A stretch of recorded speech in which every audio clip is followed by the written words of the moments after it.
This is a true story that happened in my town. So this one Wednesday is like a normal day for the whole school. But today was different. Every other class had all their kids. But Mrs. Gandy's room was totally empty. And you know why?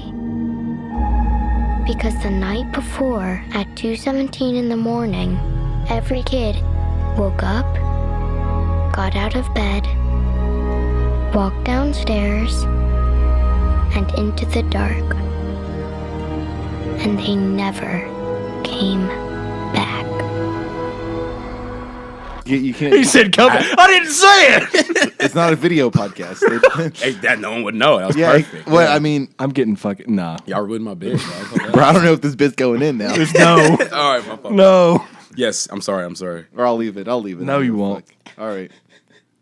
Weapons. Holy crap, dog. That was a crazy He said, movie. "Holy crap!" Holy Y'all crap. can't Hold swear on. on this, right? You're trying to get sponsors and all that? Yeah, we keep it Christian and PG. How are we going to get Audible to sign us if we don't, I don't know, not swear or whatever? I don't want Audible to sign that. I don't like that name. Well, that for real. shit was fucking insane. I won't lie. Yeah. That movie was really good. The movie was good. Jesse, you've seen it what 8 times now? 3. That was You my wanna third you time. wanna give it a quick rundown? All right. Synopsis. So there's these kids, right? They go to school like other kids do. You know, like all kids. All kids go to school. Anyway, they're in school, Most of them. and 17 of the 18 kids in this particular classroom disappear in the middle of the night. They Naruto run out the front door, Literally. and all towards the same direction. They figure that out later. But everybody in town is accusing this school teacher of, causing this to happen because all these kids are missing and they're not coming back. And so the movie just follows, I'd say, 5 or 6 different narratives that all kind of lead together. I would say so. And it kind of yeah. explains what happens. That's the movie, Yeah, it's like a one big witch hunt. Witch Hunt.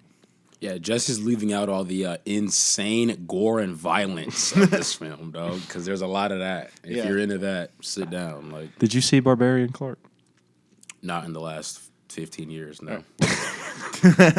Well, if you haven't seen it in the last 4 years, then you haven't seen it At all. because That was the that movie is from the same director as Zach Cregger. Oh, he okay. rewrote and directed that movie and this one. All right. It's from what? The movie's from 2022. Something like Good- that. good movie. I was living in Tennessee when I saw it. So You know, he's now he's signed on to make the Resident Evil reboot. yes, Yeah. I have heard about that. Yeah. It's not a reboot, but Yeah, That's it's crazy. he said no because it's not to get in the weeds about it, but it's not about the video games. Does that make sense? He Yeah, said- yeah, but I'm just saying, as film wise, it's not canon to the other 2 sets. Yeah, of movies it's that have not. come out. Yeah, it's not. a real Anything, spin-off it's not situation. anything to do with. I don't know if you're. I know you're not like big into video games all the time, but Paul W.S. Anderson has made these movies.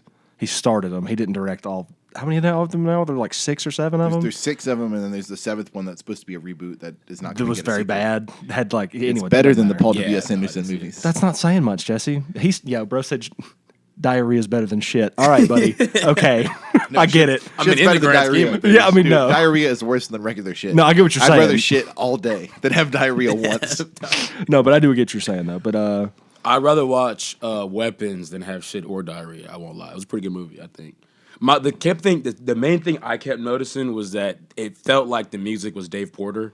I don't know if you know the dude from Breaking Bad, Better Call Saul. Oh, yeah. Okay. He Yeah, did you all pointed that out in the music. theater. I just kept thinking that. I couldn't think of anything else. And Towards the end, it changed a little bit with like the high end stuff, Right. But the real slow, like cruisy, Yeah. I don't know, mischievous sounding stuff. It Yeah. was really Dave Porter. a like- lot of electronic music and stuff like that. Yeah. Were y'all paying attention during the credits? I didn't pay attention to who did the music. I'll look- No, I I'll didn't look either. it up. I thought about it, but I left as soon as it We're ended. doing a failing on our part here. Yeah.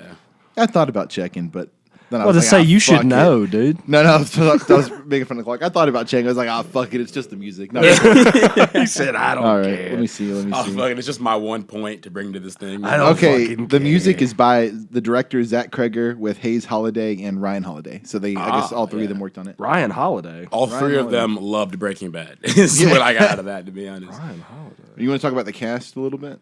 Yeah, go for it. Bryan Cranston. They love Breaking Bad. No, we got Julia Garner as Justine. She's the school teacher. Yes. The teacher over the classes where the 17 kids go missing. We got Carrie Christopher playing Alex. He's a little kid. He's the one kid that doesn't go missing in the class, which is, like I said, explained in the movie. Mr. Brolin shows up. Yeah, Josh Brolin, Thanos, ball sack chin. You already know. Yeah, Yeah, in the middle of the movie, I fucking hear Clark lean over to you go, yo, it's Thanos. It was. It caught me off guard. I wasn't ready to see him. yeah, He did good, too. yeah. He did great. You know, so he plays a teacher. A parent of one of the kids that goes missing, right? And he's like super involved at trying to figure out what happened. A little too much, you know. He's kind of going crazy. That's like part of his character arc. I respect him. that real thriller like trope. I don't know. I won't Yeah. call it a trope, I guess, but it's like you It know, happens, yeah. they've got the one guy that's like going crazy trying to figure out what happened or whatever. Yeah, Yeah. But I he like ain't, that. he ain't going crazy. He's figuring it out. But Dude, if it was my kid, I'm hitting all that. Yeah, oh, yeah, no. exactly. Yeah. That's what the guy at the police station says. Yeah. he's, That's he's what I like, like about yeah, him. no. He's I like, think I'm not mad two at you. different people make that point about him. Actually, Yeah, and which like different. is good. This movie is like really like acknowledges all of these, like how this stuff would happen in the real world. Yeah. Right. Because they do acknowledge that, like, yes, it does make sense for a guy to be this overbearing towards the police, trying to figure out what happens. You know? But that Archer character, the dad of the kid that's gone missing, was supposed to be played by Pedro Pascal, and Really? then Pedro Pascal, he signed on for Fantastic Four, and he was going to be able to do both. But then the writers' strike in 2023 happened, so they kept delaying. They delayed both productions, so then they were going to happen at the same time. So Pedro had to go for the Disney movie that he signed for, He had to pick Bummer. one, and he checked his wallet. which is good. He said, "Which one am I getting paid for more?" I think Yeah. I know. Which is good because Fantastic Four is a fine movie. Yeah, right? it's good. This is an amazing movie, and I think it would have been less amazing had Pedro Pascal been in it. I'm not gonna lie. Yeah, I do like Josh Brolin in that role. Oh, it's over perfect. Pedro, I can't think. imagine anybody else doing it. You know. Yeah. Because Pedro would have had to go into his like The Last of Us kind of bag to get that like real brute, like, oh, I'm the dad that cares about everybody. And a lot of people didn't like him in that new season, so I could see Josh, I feel like, pushing that better. Yeah, no, I agree with you. I was about to look up their size difference. I don't know if they're the same size men or I think what. Josh is taller. Yeah, I feel like he's he's got to be a bigger dude.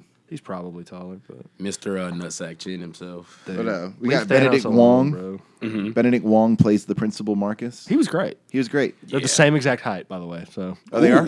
they are. Alright, Just throwing that out there. It's all about aura. You know what I'm Yeah, saying? it is. It's about acting. It's something I was thinking about the other day. So Benedict Wong plays Wong in Doctor Strange, right? They did. Okay. And is that his? That's like Doctor yes. Strange's like sidekick or whatever. Yeah. He not takes to, not to, over. redu- I to think he reduce takes it. over Emperor Supreme or whatever. Yeah, Sorcerer Supreme. He Sorcerer ends up Supreme. becoming- It becomes like the main Wait, character. the person Tilda Swinton played. No. yeah. Benedict Wong. The Yes. yeah. Is that not what? I don't know who Emperor Supreme is or whatever. You Wait, said. wasn't That's Sorcerer Supreme in Doctor Strange? That's the what he first is? one? Tilda Swinton played, no? Oh yeah, is the The Sorcerer ancient one. Supreme? That's what- yeah, that's the what I ancient was- one. Yeah, you were right. You were right. Yeah, but Doctor Strange. Well, I've becomes never seen the first sorcerer. Doctor Strange. That's why I was like okay. asking. Yeah, Doctor Strange becomes the Sorcerer Supreme, and then Benedict Wong, who plays Wong, becomes the Sorcerer Supreme in the second one. Oh, yeah, Strange, after yeah, Stephen yeah. Strange's. But so he plays. His name is Benedict Wong. He plays a character named Wong, okay. and then Benedict Cumberbatch plays Doctor Strange. So there's two Benedicts, and one of the guys plays the character that's named after. That's insane. Yeah, name it's to a him. weird It's a weird. roll-around. Yeah. Two Benedicts. Weird. Eggs Benedict.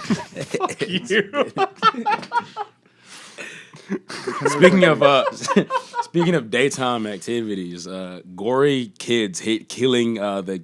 Oh wait! main Oh, we character gotta wait. We gotta wait on that. We one. gotta wait. Yeah, Okay, we gotta my wait. fault. I don't That was wanna my spoil favorite it. part. I won't lie. I was Spoil sitting there it, in yeah. awe, dude. Bro, I know you were standing up in the middle of the theater clapping. Dude, I was. though, was. but- This, Dude, I this- was engulfed in that scene. two main cast members that we haven't talked about. Austin Abrams is James. He's like the druggie. Okay. Yeah, he's like smoking My crack or That something. is who. Okay. yeah, he's going to be in the Resident Evil movie. Gotcha. Yeah, Nick mentioned, I think that guy's in Euphoria. Yeah, he's got a small role. He does. Yeah. Okay, I was about to say because that was Nick said he saw him in that. I've seen him in something, but it wasn't Euphoria. I don't know what it was. Is he the kid that gets beat up by I forget the main character? The dude that plays Elvis. Do you know what I'm talking about? Jacob Elordi. Elordi, that guy. I think he pummels him in his apartment. I'm pretty sure it's this actor. I Oh can't yeah, think. it is him. It is him, right? Yeah, yeah, because he gets mad at him for sleeping with his girlfriend. Right. Yeah, even though he didn't, but yeah. Yeah. Legendary. Then we got Han Solo, Alden Enright. Dude, Enright. he was great. I love Yeah, him. he's Paul, typical cop. My name Paul. Let's go back here. Who's their boy? Oh, yeah, great cast. I got to say, like this, like kept saying, this might be my favorite movie I've ever seen. And yes, I'm gonna back down from that at some point, maybe. Maybe, but I do think I've seen it 3 times in theaters in the span of 5 days. That's crazy. Yeah, That's it was crazy. pretty good. Yeah, it's really really fucking good. I mean, I did that with Tenet. I saw Tenet in theaters 4 times. For real? Yeah, but that was also like right at the end or beginning of COVID or something like that. So I think everybody's a little crazy. So that wasn't. Yeah, you just wanted to get out of it. Bro, I was the only person in the theater. Let me see Tenet. I was the only person in the theater. So I get it. What I'm saying is I get it. I get it. Well, I was gonna say I just haven't seen a movie where I feel like the cast is this solid all around in a long time. The parents, Mr. and Miss Lily, are they in anything else? Whitmer Thomas. Are you Kelly, talking about Shakira? Alex's parents? Yeah.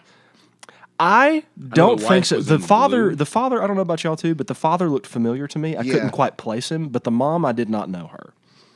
And they end up getting more screen time at the probably like the third. I would say like the last act of the movie. Yeah.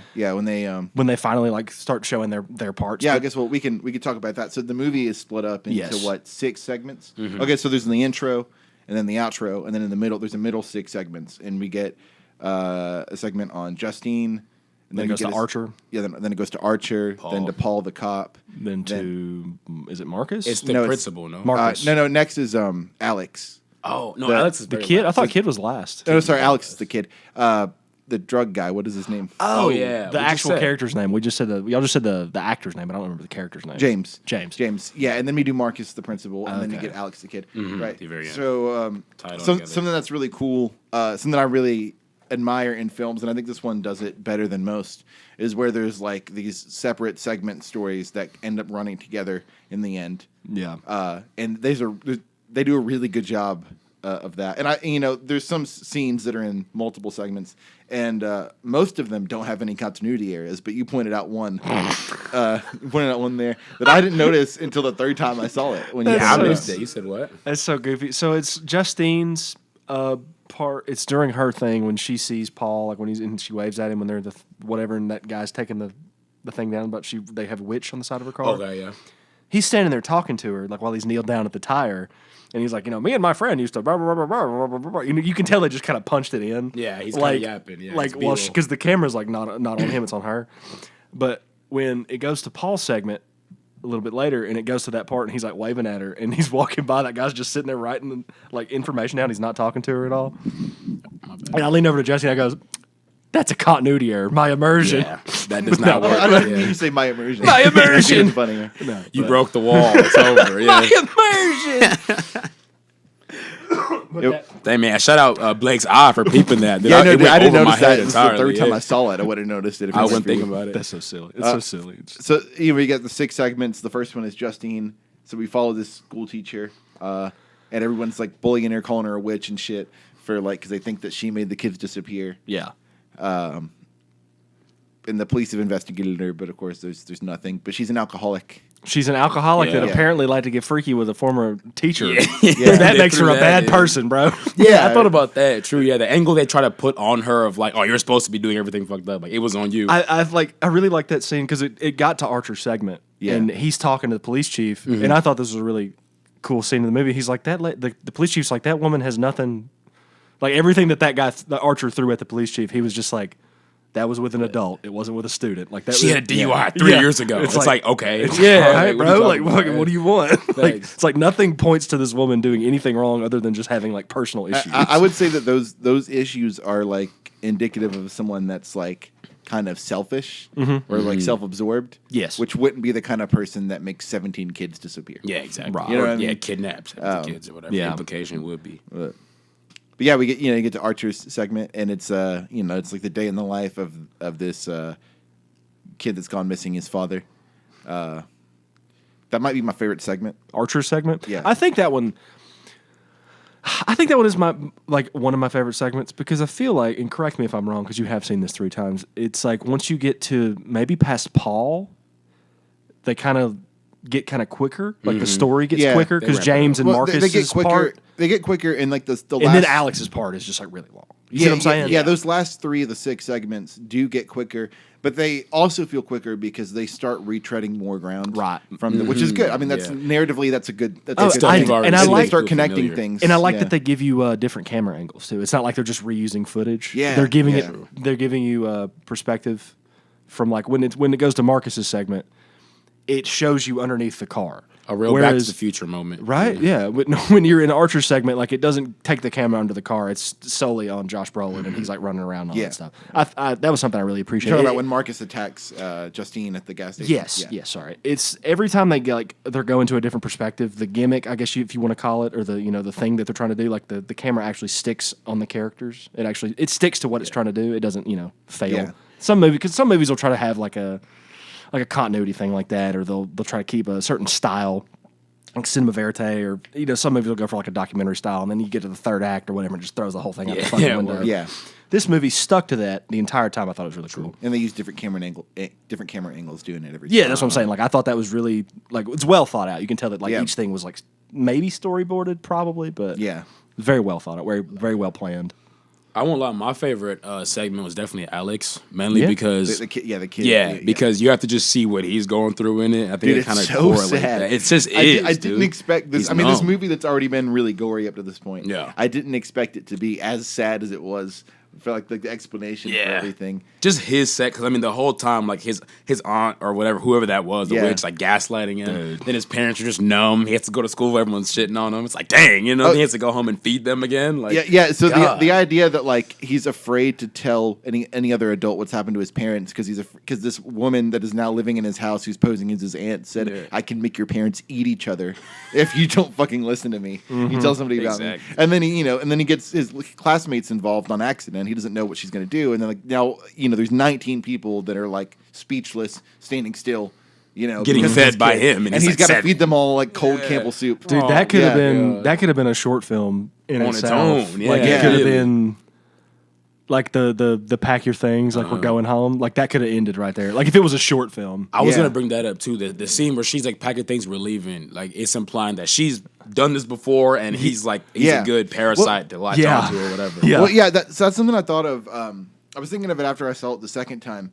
So when she's in his Aunt Gladys, who's like the villain that's causing all this to happen, right? She's in the principal's office, and he asks like, "What's wrong with the parents?" Because she said they're sick, and she's like, "They've got a touch of consumption." Yeah, and I'm like, is she like actually that old that she's from around when tuberculosis was a thing, and she's just been feeding off of people's life forces this entire time not to die? I think so. It makes you Makes sense. think. Because he was like, "What? I don't know what that is." He what? just let it slide. He's like, Yeah. consumption." He's like, I thought that's something you get on the Oregon Yeah, Trail. ask her about that. You ain't played Red Dead 2, My bro? boy, elaborate. Like, Yeah. make her to get in there. I feel like. Yeah. Wait, I will say, and it's not really that dude was so nice. Yeah. It's Yeah, like Principal Marcus. I think it's like to like I don't want to say it's not a detriment to the movie, but it is to his character. It's like he's so nice to a fault that it's like he's trying to do the right thing Every constantly time. that it like ends up fucking him over. It's crazy. It's crazy. Yeah, no doubt. I had another point with the aunt. I can't remember right now. I was gonna say it's so obviously like a commentary on the whole like conspiracy that people who get old they like feed off children to live forever. Like I definitely think they're leading into that. They were like kind of that. commented on that because that's obviously her whole meme. I mean, like the only thing she does in the whole movie is get old and witchcraft. So it's very obvious that like they were trying to talk about that or like touch on that. You talking about that? She does somewhat look better by the end of the movie. I mean, yeah, Well, it's because she's got 19 lives. That's what I'm 21 feeding. lives she's feeding off. That's what I'm saying. So because it's her like- hair starts going back. You know? I noticed that. I was like, her skin, like she doesn't look because like if you look at her from like I don't say she first. Is it when she first pops up? Is in the principal's office? Dude, yeah, she's a That's her first scene. Yeah. She's like a raisin or whatever, and then like when it's like the end of the movie, like she doesn't look that bad. Yeah. Which I thought was cool. I thought that was a very nice touch. Well, I mean, so canonically, the first time that we see her like in the timeline, not the first time she's on screen, but in the timeline, is when there's been this talk between Alex and his dad about how like his mom's sister is coming to stay with him or whatever, and that she's sick and that she's going to be there a while. And then he goes to open the door and he sees her, and she looks sicker than ever right there. That's because she hasn't fed off of any lives yet. That's because she just got there. Yeah, and then she looks a little bit better when she's walking around and he's got Alex's parents, sitting just still those at the table. two. Yeah, she talks to the principal. And That's then, why she went to the school, so she actually had the strength to go talk to him. Yeah. No shit. Yeah, that makes sense. And she, if you notice, she's got to have an object of somebody's to control them, and then she needs a strand of somebody's hair to send somebody after them. Yeah. And if you notice, she grabbed the ribbons from the principal's office. They're talking and the camera cuts, and it shows her from a downward angle, staring at the ribbons. Yeah. She's looking at them. They're it's focused on the ribbon. I was like, I didn't know. Obviously, at that moment, I was like, "What the fuck is that for?" I was like, "Why?" It's 4 seconds. We're in, boys. Yeah. She got what she needed. She locked in on that. No, it's cool. Yeah. Something cinematography wise in this movie that I was thinking about that it does it so terrifying because I've been watching a decent amount of horror films lately. I think movies show you too much sometimes. Something that this movie and Zach Cregger's other movie Barbarian do is that so much of the antagonist is off screen. If you notice when James the druggy guy is robbing the house that all the crazy shit's going on in, right? He goes to Alex's house. Yeah, he goes to Alex's house, and his parents are the two people that are home at the time, but they're all zombified or whatever. Catatonic. Yeah, and so he's robbing them, and then they slowly get up in the background. The background of the shot. You see them get up from the couch because they're being commanded to follow him or take him out or whatever. And you see them walk up to him, and then he gets scared, and then he runs out. He's running out of the house, but they do this thing where you can never tell how close they actually are to him. Right. When he's trying to get out of the house, because they're constantly on the edge of the shot or out of the shot. And then you see them, and then you see him, and then finally you see them together. That's itself is a terrifying way to do that. It's very scary. Yeah. They did that a lot in this movie. There was a lot of, that's one thing I will say I'm really excited, because we got off on a rabbit trail, and I forgot to mention this earlier. I'm really excited for that Resident Evil movie, because the type of suspense that he builds in this movie and in Barbarian, which you should watch Barbarian if you've never seen it. I'll go back and take notes. No, I mean, that movie is fucking crazy. Really? Okay. Yeah. You need that suspension built. You need that terror of you don't know what's going to happen just because it's it's dark. Yeah. Not because you're going to have a pop out and something scare you, and then you got a big music sting and it makes you jump or whatever. You're naturally afraid because you're okay, well, what? Yeah, humans are naturally afraid of the dark anyway. So, but you're looking and you're okay, why are we holding the camera right here? I don't want to keep looking at that. I don't want to go. Don't take me with you. I don't want to go. Yeah, it's I need to see the other side. When talking about don't take me with you. Yeah, the camera, no, fucking leave me there. I forgot to mention this when we were talking about Archer's segment. Oh yeah. So he's getting led in the middle of the night in this dream sequence to the house that he's working construction on during the day. And it's fully built at night when he goes in there. But he's walking around the corner in the hallway, and you just keep thinking, when the fuck am I going to see this? Please scare me now. The suspense is too much. They just hold it's so it. drawn out, and it's please, I don't want to follow the camera. But something I think one of the coolest shots in this movie, and the director himself has said, I don't even know what that means. I thought it looked cool. And it's when they pan up above the house, and there's the gun. Yeah. Yeah, there's the assault rifle. That big M16 or whatever. Yeah, floating above. Yeah, I thought about that too. It said 217. Yeah, because that's the time when the kids ran out of the house. Yeah.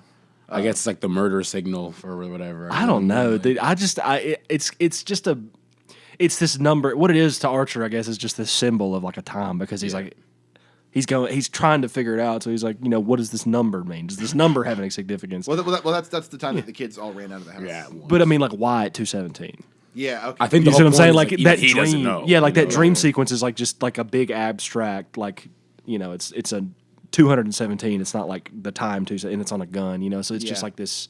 His mind's creating more meaning out of it than there really is potentially. What I was gonna say, going back to what you were saying about revealing too much, is, dude, they don't even show the aunt until an hour and a half in. What? Yeah. How long in? The last I really like in that the movie that we even see the antagonist. Exactly. Yeah. They don't even introduce who it is. It's just confusion until she strolls in, and you're oh, okay, this bitch is evil. We established this earlier. It was it Marcus's or James' story first? James then before Marcus? that, Justine's story first. Well, no, I'm saying Marcus and Alex did the last two. So James's story, you see her waving, Yeah. in the woods before he stabs the cop in the face. Yeah, and she's also in Marcus Dude. and Justine's dream sequences. Like they see her. She's more clownified though. She doesn't quite look like herself, Yeah. but it's her. She's in Yeah. makeup. So do y'all think she was actually in the woods with James? No. No. Yeah, I do think that part was dream segments. Yeah. Why? But why? 'Cause I don't think he's he not was a really in the he's not a woods. kid. He's completely coherent, and he gets kidnapped by the Well, cop. I And know, then I the know. moment- Hearing he's Yeah. on meth. Yeah, big yeah, no, dog. I He think was that's- smoking crack. Yeah, Come well, on. I think that's the thing. Like, I think that's the reason he saw it when he was like awake, compared to the other two saw it as asleep, is because he is under the influence of something. Yeah. Okay. You know, like I He got think a little something in the tank. You know yeah, what I mean? yeah, and I think that's why the three of them see it versus like Paul never sees that in his dreams because we don't see him asleep. You know what I'm saying? Like, Well, the thing about James is he was never sleeping. yeah, but he was on crack. Dude, Yeah. like- Okay, but crack doesn't make you go to sleep. yeah, okay, yeah, but I'm just saying, like, it puts your mind in a place that's not reality. You might see a little something, something. You know? Like- You about to break this down for me like Hunter Biden right now? like It's like Michael Shut up, Jordan. Callahan. It's like Michael Jordan talk about basketball. Like I love watching a man talk about his craft. Please let me know. Shout out Callahan. Let me know. No, I'm just saying, like, the point of doing drugs is because you're taken away Right, from, like, right. the reality. You know, Right. so James is taken away from reality the same way you are in your dreams. I think that's why he sees it versus, like, Right. Yeah. And I could be wrong. I mean, I've never smoked crack, so I don't No, know. I know. Yeah. You know what? I'll go smoke some crack. If I see a clown lady in the woods, I'll let you know. Okay, We'll yeah, settle yeah. this. Next episode, yeah. 10,000 likes. We're all gonna smoke Come crack on the back. podcast. Come back. Jesse's just like, like screaming. Like, sorry guys, I lost Jesse. You already know. He lost his mind. Some eldritch horror in the woods. Oh, dude, another underrated scene, bro, was the cop's Archer, right? Paul. Paul. Oh my god, yeah. Paul's wife beating the shit out of Justin in the liquor store. Bro, Yeah. I forgot that crack- even happened until the end, but like, dude, Bro. that was so good out of So nowhere. I gotta say, I'm glad you brought that up. I thought she was one of them. Like Yeah, they didn't show it in the Percent, trailer right? or whatever because okay. Well, no, I'm saying they didn't show it in the trailer, but what they did show in the trailer is they show Benedict Wong's Marcus's scene when he's got his eyes all black Yeah, and shit. it's all bloody.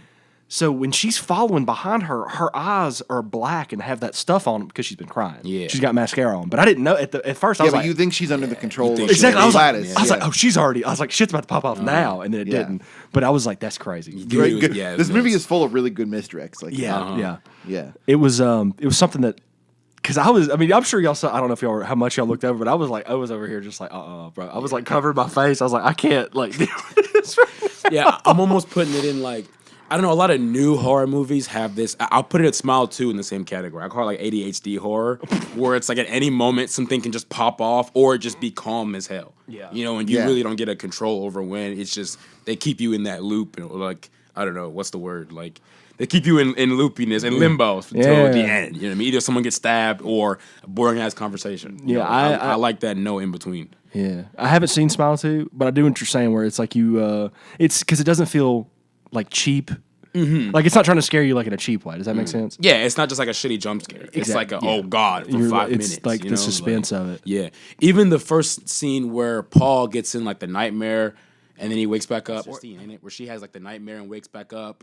It's like And a then she double, lays down Yeah, and it's she's a on the double ceiling of it. nightmare. Yeah, that's Justine, right? Well, yeah, even like scenes like that. Like right before that, she's just walking around in the hallways in the classroom. You know what I mean? It's like boring your shit for like 30 seconds and then. Whoa.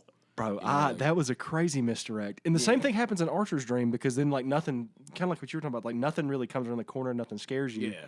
And then when he says "I love you" or whatever, and like the lightning flash, and it's like fucking that scary lady, or then when she's like, "Okay, I'm good," and she goes back to sleep, and she's just Double like sitting whammy. on the ceiling, like just like. It was Just insane. it was horrifying looking. You know, supposedly this and Barbarian take place in the same continuity. Really? Oh. Yeah, because there's if you go on the website for this, So that movie, means Justin Long's playing the same character or a different character? different character. He dies in Barbarian. No, it's twins. It's But you know, definitely it's like this askew universe. Yeah. you know, like Yeah. the Kevin Smith thing, because some of the people had the same thing. Yeah, Jesse's calling it now. Modern day Kevin Smith. but with horror movies that aren't Zach Tusk. Cregger. Oh my god. Dude, Justin Long reprises his role from Tusk in the next Zach Cregger film. In Resident Evil, Tusk. I hope. Actually, I'll take it a step further. I hope Zach Cregger remakes Tusk. Oh. No. No one needs to ever have to watch that movie again. Yeah. No one should ever have to watch that movie again, and he would have to watch it to remake it. So Nah, dude. Bro, you could make remake it from memory. You could remake it off the premise. Dude, imagine if we start paying directors to like reboot movies and they're like, okay, I'm gonna remake it from memory. Yeah, I'm not gonna watch the They whole already thing. do that now. What do you mean? Yeah, shitty reboots, right? Pretty It much, happens all the time. But oftentimes with that, it's a new director though. It's a little different, but it's almost worse because it's somebody who hasn't made or watched the movie trying to remake it. They're like, I've heard about that. I think I don't 30 mil. Yeah, I can do that. I could do anything for 30 million. Good movie. I guess, dude. You guess? I say all that, so I'm like, man, this shit sucked. You like Barbarian better? No, I do. I really enjoyed this movie. I want to watch it again because the thing. Okay, so the thing about Barbarian, I don't want to spoil anything for Clark. There's not really much barbarian. you can spoil other than the fact. If you don't know anything about the movie, though, when you go into, you know what I'm saying? Like, if you know nothing about the movie. well, if you don't know Wait, anything the about movie came out, what, 2-3 years ago? Yeah. I missed my mark. Y'all good. Get in there. Nah, I don't. I'm on your pod. Like, it's It's not like that. I'm just saying, like, I feel I think if you don't know anything about the movie, you might think that Bill Skarsgård is the villain. oh, yeah. You know what I'm saying? Because I did. Because he's a creepy looking motherfucker. He's just a scary which is looking- also a great misdirect. That's just his eyes. Yeah, I know, dude. I feel bad for His him. eyes, bro. I feel bad for. I don't. As a woman, I can never date him. Yeah, right. As a woman, You looking at it. What? Pennywise. Actor? Yeah. Pennywise. Hell no, dog. Yeah. Pennywise. Nosferatu. Nosferatu. Dude, that was him as Nosferatu. Hold on. Thought Feratu? Was that his dong? Him hanging dong, bro? Hold up. I'm hanging pipe, dog. Is that him showing off his Subway Yeah. $5 footlong? Come on, now. In the sewer? Hold up. In the sarcophagus? Yo, rule to the wise, bro. Never fart in your sarcophagus, bro. Dude, never. Because they're not opening it up for you, bro. They're not For going to do it. nothing. Wait, one more point. Okay, my only real negative was what I was talking about earlier, where again, I guess it is a strong point, but the am I not supposed to be saying negatives yet? No, No, bro. you say negatives. Y'all both give me a JFK Harvey Lee Oswald face, so I'm making sure I'm good. I don't know the Just order. look at that camera right there. Yeah, just smile. No, but I was gonna say the way that I guess it's a blessing and a curse, but the way that they introduce characters and then put them back into the scenes that we've already watched, it's really cool, and I like how they did that. But doing it 6 times, you could argue it was almost like a clutch of like, oh, how do we run a B story, and we'll just slap another guy and bring him in, you know? Yeah. I do again attest though, the way they did it made it feel smooth. But like, I'm not saying like Tarantino invented that, but them like over Tarantinoing was kind of like You kind of that's the you know, first thing you think of in my head. I thought about it. I got say you. that, yeah, I get what you're saying. I've seen a lot of movies that have done that thing very poorly, so Yeah, okay, I'm true. inclined to 100%. No, that's the thing though, is that it seems like in this moment in time, Zach Cregger is very, competent in his directing. He's not just trying to rip somebody off. Yeah, no, Dog's in his know? Dog's in his prime either way. Because again, sure. the way he did it was in a way that I Very- think Tarantino also like hasn't specifically done. Or I'm not comparing it to him at all. I'm just saying. No, I like, get what you're saying. Like yeah, you're yeah. drawing a comparison. I feel you. He's I don't know. He did his own thing, and I think it was Actually, pretty good. speaking of Tarantino, have you seen Once Upon a Time in Hollywood? You've seen it, right? Yeah. You've seen No, I haven't the seen Brad it. Pitt. Yeah, I know of it. I haven't seen Okay. it. I'll say that. You know when Brad Pitt first goes to Spawn Ranch, and he goes in that, and he goes to talk to the old man, and he's like creeping through that old shack, and it's like really suspenseful and freaky and creepy. Yeah, uncomfortable. It's people when that movie came out, and honestly, I was kind of in the same. I mean, I'm still kind of in the same boat. If he had a movie like that, it'd be drawn out, it'd be like a big scary horror movie. But that reminded me. People were talking about when that movie came out. They were like, if Tarantino could bottle this into a formula, that type of suspense where he's just walking through, there's no jump scares, there's just like just pure dread going. It feels like that's kind of the stuff that Zach Cregger is doing now. That people were talking about. Okay, cool. I can see that. Maybe more at the root. That's more. Okay, that Maybe. yeah. I mean, which is kind of funny because you've never seen Once Upon a Time in Hollywood. Yeah, no. So yeah. if you got time, that's a pretty long one. You should check that I've out. heard. That's a good I movie. really like. It's an easy watch for a long movie. I really It like is, Mr. yeah. It Pitt. flows nice. It flows well. It does flow well. Isn't Margot Robbie in that? She is. She It's gonna be plays very easy Brad to watch. Pitt, that. DiCaprio, Margot Robbie. Margot Robbie. Okay, plays, DiCaprio's a legend. She I don't plays care. I Sharon like him a lot. Tate. If you know about Sharon Tate and do all know that, about Sharon Tate. you know all about that. Then Yeah, that is what that that's a movie. good movie. You know, I they're got making rabbit trail, either a limited series or a sequel based on It's like the TV show of that character, like Brad Pitt's character. yeah. Brad Pitt's character. It's A TV show. Mark. I almost said Mark. David Fincher. Directing? Yeah, that's right. Yeah, he did Seven and Fight Club? Zodiac. Yeah. Yeah. Okay. Fight Club. Wait, he's doing a yeah, TV like- show. Y'all saying Yeah, but it's a TV show about one of the characters from. in Once Upon a Time in Hollywood. Yeah. Okay. Yeah. And then the thing is that when that movie came out, Tarantino was talking about making a show or a limited series or something about the character that Leo played. Did you ever hear about that? Yeah. Anyways, we got off on a big tangent. So there was a whole thing about how that movie's already long as fuck, right? Yes. But there was a whole thing about how he had to cut out so much, so he put out a novelization of his original script. Yeah. Which is like double the length of the movie. He could stretch it. Yeah.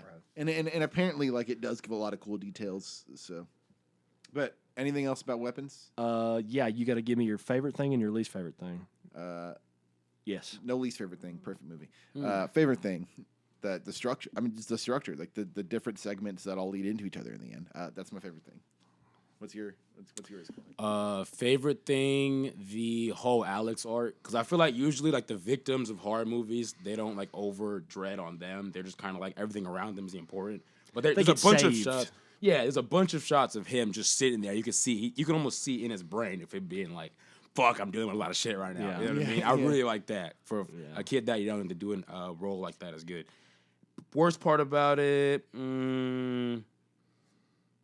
second best part about it, one of the songs in the soundtrack was fucking insane. It's like this really nasty four on the floor thing. Was it when the snares like crazy? Where James is calling the police saying, "I know where the kids are for the reward." Yeah, it happens a few times, but that's the second time it happens. And okay, worst thing. It's not, I mean, the least favorite thing, not the worst thing. Yeah, just least favorite thing. I guess least favorite thing would be the. You felt like it was kind the of retreading. But But again, I can't even say it's a bad thing. I just paid attention to a device. It's something. You know Yeah, what I I mean? feel you. Worst thing was how fucking when the witch first comes to Marcus's house, and he's really like, I don't know, the way he just kind of lets her in is insane. Like, that's not his human. husband. But even I would have then, been like, bro. husband, shut the fuck up. Yeah, you know what I mean? You that don't know part- this lady. Crazy. Like, Like- yeah, you know, like I didn't. Two grown ass men should have definitely been like, lady, be on your fucking way. You know? That part about I was That kind was my of least like, favorite part. Yeah, Well, I think the whole thing is that she is like unassuming white lady. she's yeah. so charming, But and she's not really scary bro. looking She's at all. fucking creepy, bro. If I saw that bitch in public, I'm crossing the street, bro. So what's your least favorite, most favorite thing? Like, My least favorite thing, I'm gonna go with my least favorite thing first. And again, it's not even like a negative. It's just like I was kind of like, nah, I don't get that, but it's not like a big deal. It was it's either the part that Clark just mentioned, because I was sitting there, I was like, he wouldn't do that. I was like, they wouldn't do that. Yeah. Or when that kid walked home from school, I was like, this is coming from somebody who had to be picked up from school. I didn't have like ride a bus to school. Yeah. So that kid had no way to get there, right? what I'm saying, I'm like, I don't care if they're like in a semi-walkable city. I was like, that kid's not walking home alone. Like it that. happens, bro. I mean, I'm sure I know it happens. I'm just like, I was like, I don't believe that, but this is like, I didn't walk home from school, so I was like, I wouldn't have done that. When I was in So- elementary school, when I was in the 4th grade, so let's see, just to put it into perspective, the elementary school I went to is Striplin, right over there, Okay. which is that's like between 7th and 8th Street. Okay. There was, and then when you get all the way down to like 12th Street, it's not just 4 blocks from 8th Street. It's like Right. 8 Yeah. or 9 blocks. Yeah. There was a kid that would walk in the 4th grade from Striplin down to 12th Street. I mean, I believe it. That's low income schools. Like that's. I mean, like, I'd believe Yeah, it. I that's just, the thing well, that I mean, I happens. lived out in the boondocks, so I couldn't really walk to the, you know what I'm saying? Exactly. Yeah, it wouldn't happen out there. But It wouldn't happen there where I live. So, like, in my, semi-urban area. exactly, in my natural inclination would be like, that wouldn't happen, but I know it does happen. So, Yeah. again, it's not really a knock against the movie. But my favorite thing of the whole, not like the, one of my favorite, I'll just say one of my favorite things of the movie was multiple different shots of opening and closing doors. They attached a camera, so you saw like the POV of the door trying to open, like when Yeah. James is leaving Alex's house that first time, and the chain is on the door. Uh-huh. He keeps slamming it open, and that camera keeps moving Going with with him, and you keep seeing him go. Yeah. He's like, "Open the fuck door!" That was That was good. actually a light touch. For Yeah, really good Yeah. shot. they did that. They put it on so like many little things like that in this movie. they had it multiple times throughout the like when people are getting in cars and stuff like that. Yeah. You notice it more like when Paul's getting in the car or like Yeah. Archer gets in the car a few times. Like that was one of my favorite parts of the whole movie. It was super great. Another good thing, light joke, it's also the Marcus scene when they're watching that cordyceps zombie ant thing, and then like 2 seconds later, he's fucking possessed. Like, I thought yeah. his husband was like, "That's fucking disgusting." Yeah. I was like, I see what y'all did there. I'm into that. So okay, the last movie that we watched, we rated it Oh yeah, on mac and cheese. Like, what mac and cheese would you compare it to? yeah. Did you learn enough about mac and cheese in the last couple of weeks so you can compare it to a mac and cheese? Because I said when I like a movie, I'm like, this is like the Chick-fil-A mac and cheese. Okay. What- Okay. Because I wanted to know what mac and cheeses we were doing. Yeah. See, okay. but like I don't. But is like that like your top tier? What is your number? Is that your like That's top? my number one. Yeah. That's your favorite mac and cheese? Actually, something that the average listener that's not from here can understand. Yeah, that's my favorite mac and cheese. Dude, he said, I was going to bring up Trey Regazzi. I don't want to break it down for you plebeians. Yeah. He said, yeah, Trey Regazzi, specifically the one in Glencoe, on Tuesdays at 7 p.m. I would rate that movie homemade mac and cheese when you're a little stoned. Okay. That's what I'd rate that. It was pretty damn good. But, grandma make it better. I would say I'd give it what Clark said. That's fucked. You can't do that. Yeah, I can't. Can't steal my mac and cheese. I didn't know how to dog. rate it when he asked me about macaroni and cheese last time. Eat it, do your homework, and eat all the different mac and cheeses. Dude, you got to Google mac and cheese types. All right, end of episode. I'm cutting this off so I can beat the fuck out of Blake for not doing his homework. God damn it. All right, thank you for watching Film Banana. Please stream us. Oh God, he's coming closer. Wherever we are on Please help. podcasts are available. We're also on YouTube. Jesse has a sausage. Oh my God, help me!